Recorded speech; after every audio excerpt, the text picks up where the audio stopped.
BNP ও দেশনেত্রী বেগম খালেদা জিয়া এবং আমাদের বর্তমান প্রধানমন্ত্রী তারেক রহমান তার ফ্যামিলি কার্ড কর্মসূচি নিয়ে এগিয়ে চলেছে। যেমন এগিয়ে চলেছিল বিএনপি নেত্রী বেগম খালেদা জিয়া, দেশনেত্রী বেগম খালেদা জিয়া নারীদের উন্নয়নের জন্য, শিক্ষার উন্নয়নের জন্য, মেয়েদের উপবৃত্তির জন্য,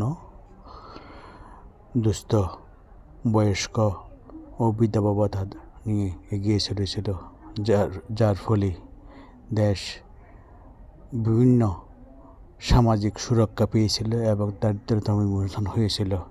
একই সাথে দেশনেত্রী বেগম খালেদা জিয়া কৃষকদের উন্নয়নের জন্য, কৃষকদের ভাগ্যের পরিবর্তনের জন্য কাজ করেছিল এবং তিনি প্রথমবার 1991 সালে ক্ষমতায় এসে কৃষকদের 5,000 টাকা করে কৃষি ঋণ মওকুফ করেছিল, যার পরিমাণ ছিল তৎকালীন সময়েতে প্রায় 300 কোটি টাকা।